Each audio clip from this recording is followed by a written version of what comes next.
Good morning and welcome to This Week. A This Week exclusive. With battles ahead on immigration. The green card stuff doesn't even begin to happen until the enforcement happens first. This pathway is real and not just a fantasy for the future. Guns. You missed that point completely. Senator, I think you missed it. Let there be order. And your money. We sit down with the man most responsible for passing the president's agenda, Senate Leader Harry Reid, the gatekeeper, only on This Week. Plus all the week's politics and Super Bowl predictions on our Powerhouse Roundtable. With Nobel Prize-winning economist Paul Krugman of the New York Times, former Hewlett-Packard CEO Carly Fiorina, Jorge Ramos of Univision, GOP Congressman Lou Barletta, and ABC's Matthew Dowd. From ABC News, This Week with George Stephanopoulos.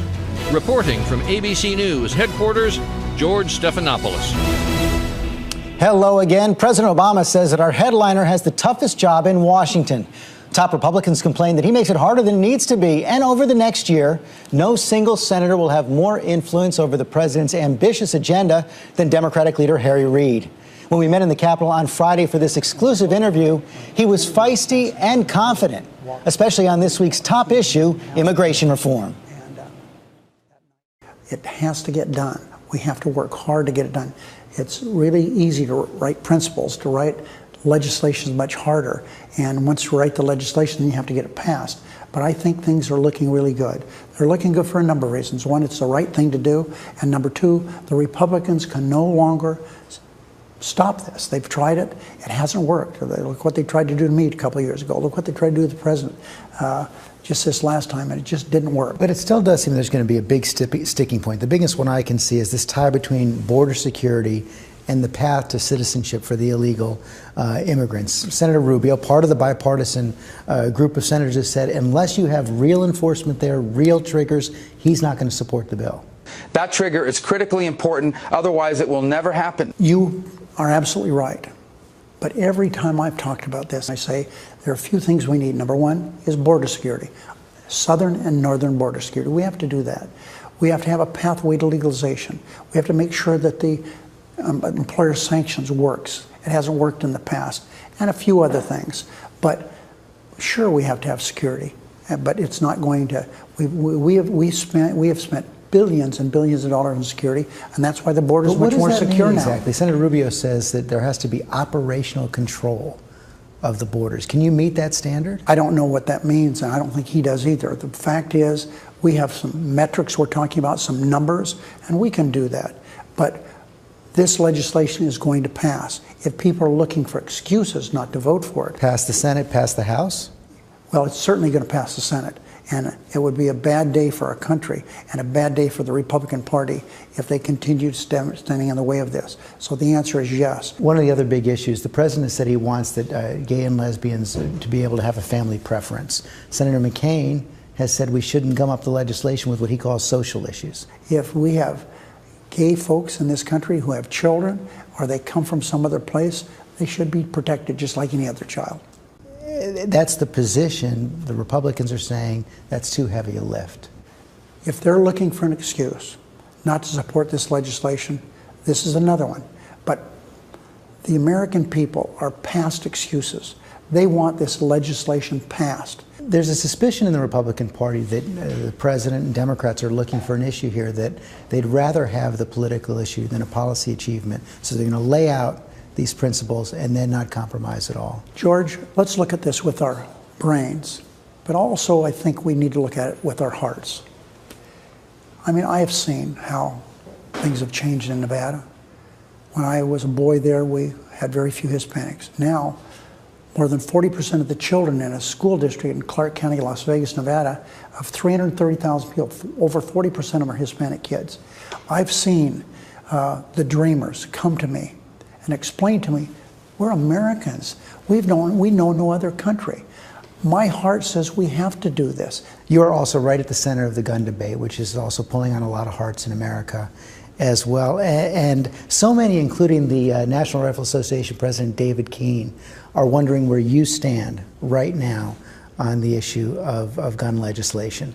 He's under incredible pressure right now, so where Harry Reid ends up, in this debate is anybody's guess. Well, I think that's good, but let me just give you a little background here. I had guns from the time I was a little boy. I don't hunt anymore, but I did. I've got lots of guns. I keep them for sentimental reasons. But I'm a police officer. Right over here is my badge. I was a police officer. I carried a gun. That's what I did. Put myself through law school. My dad killed himself, shot himself with a gun, committed suicide. So I know a lot about guns.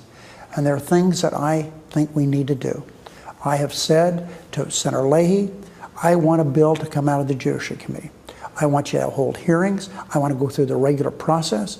I want you to have a bill that allows us, when it's brought to the floor, to start offering amendments. If Dianne Feinstein, by the time it's through the Judiciary Committee, if she doesn't have her assault weapons, at least let her have an opportunity to offer this amendment. Will you vote for it?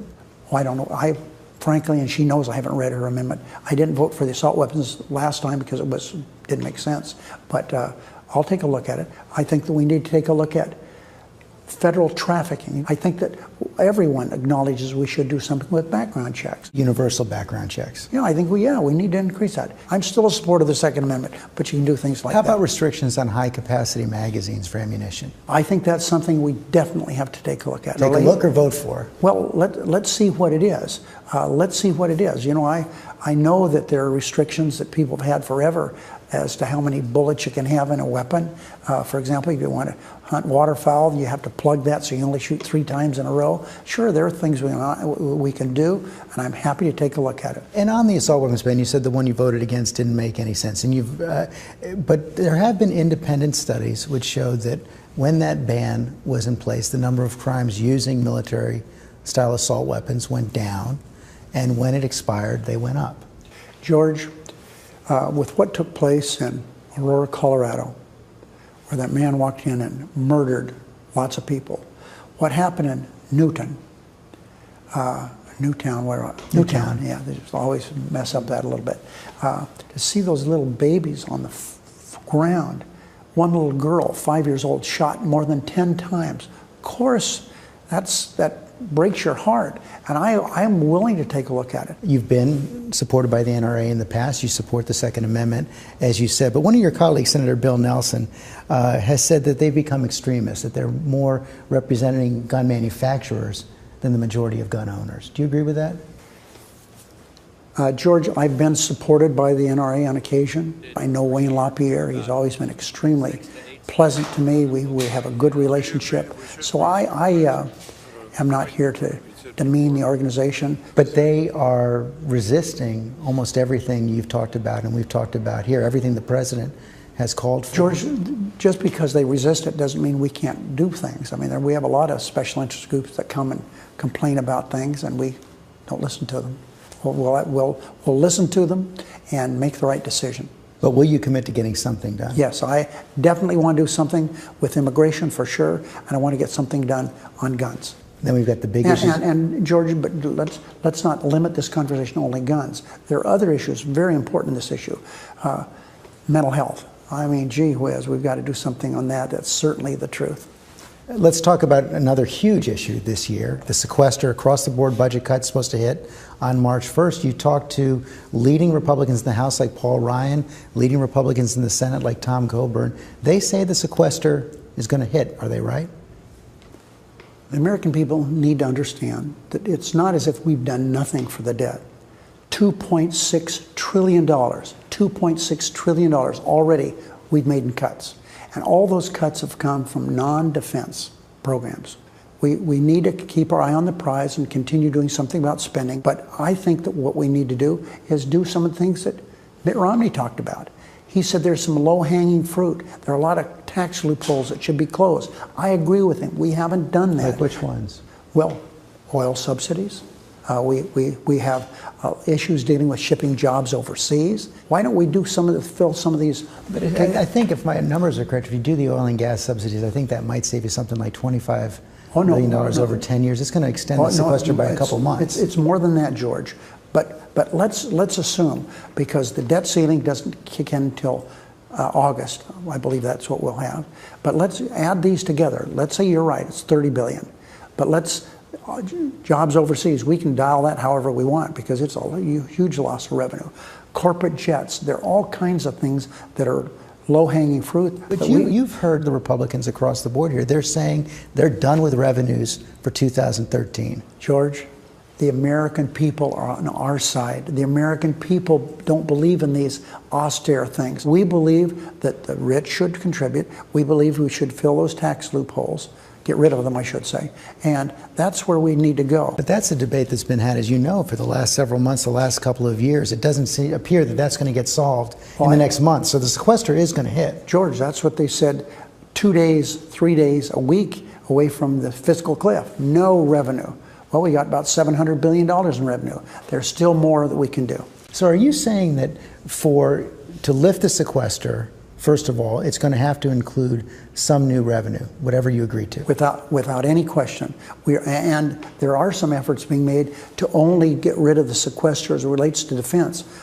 I repeat, $2.6 trillion already, all coming from non-defense. If we're going to have sequester, defense is going to have to do their share. So your position on lifting the sequester, on avoiding a government shutdown, on extending the debt limit beyond August is any one of those deals must include new revenues? And yes, the answer is definitely yes. And I've got a pretty good fan base for that, the American people, Republicans, Democrats, and independents. Hey, what do you say to the Republicans who say that you're part of the problem here? John Boehner, clearly you had words with him during the fiscal cliff negotiations. You called him a dictator. He said something I cannot repeat to you. And Senator McConnell, in the end of the fiscal cliff negotiations, seemed to go around you so he could work with Vice President Biden. Is there a breakdown here between you and the Republican leaders in Congress? Joe Biden came here and spoke to us this week. I had a good visit. I introduced him by saying, you know, sometimes there needs to be a good cop and bad cop. And I had a good time for a while being the bad cop. So it worked out well. Joe Biden did not talk to Mitch McConnell until he talked to me. It worked out great. So you're still the bad cop? No, I'm a good cop now. But I have a good relationship with Mitch McConnell. I really admire, I think Boehner does the best he can. He's had a tremendous burden. I mean, he's had those Tea Party folks, but even they recognize that they don't have the clout that they thought they had, and that's why we were able to get the debt ceiling extended. Chuck Hagel had a pretty rough ride at his confirmation hearings. Were you correct or incorrect? Yes or no? My reference to the surge being the most dangerous. Senator Hagel? We seem to lose some of the Republican support he may have had. Are you still confident after that performance that the Democrats will stand behind him and he'll get confirmed? Sure. This is a short interview we have. But if you interviewed me for 8 hours, like they interviewed him in the Senate this week, you and I would both flub up a little bit. That's probably true. So Chuck Hagel is a fine man. He was a good senator. I served with him. He's a Republican. That should be a plus. We need more, and I think he will be a outstanding, terrific Secretary of Defense. Some of your fellow Democrats seem concerned, though, by what they saw as a shaky performance. This was 8 hours. Give the guy a break. I thought he did pretty good. Your incoming chairman of the Senate Foreign Relations Committee, Senator Robert Menendez, the Ethics Committee is now reviewing his relationship with a major contributor out of Florida. It appears the FBI is investigating that relationship as well. Are you comfortable with him serving as chairman of the Senate Foreign Relations Committee as these investigations continue? He was a leader in the House. He's been a leader in the Senate. He's chairman of that committee. He'll do a wonderful job, and he's also an integral part of what we do with immigration reform. So I have the utmost confidence in him. As to the rest of the investigation, that'll have to be handled the way they're all handled around here, in depth. And the Ethics Committee, I read in the paper today, they're taking a look at it. So there's some relatively serious allegations here. Are you confident he did nothing wrong? Oh, I have confidence he did nothing wrong, but that's what investigations are all about. But you're fine with him serving while the investigation goes forward? He has been and will be a great member of that committee. Final question. How is this Congress going to be remembered? Well, we'll have to wait and see. It's really early. One way it'll be remembered, we changed rules here in the Senate that are going to make the Senate a better place. And I think there's a better feeling that we can get some things done under what we call regular order. That is, stop the procedural gimmicks and to start legislating, voting on things we may not want to vote on. But that's what we're here for. Thanks for your time today.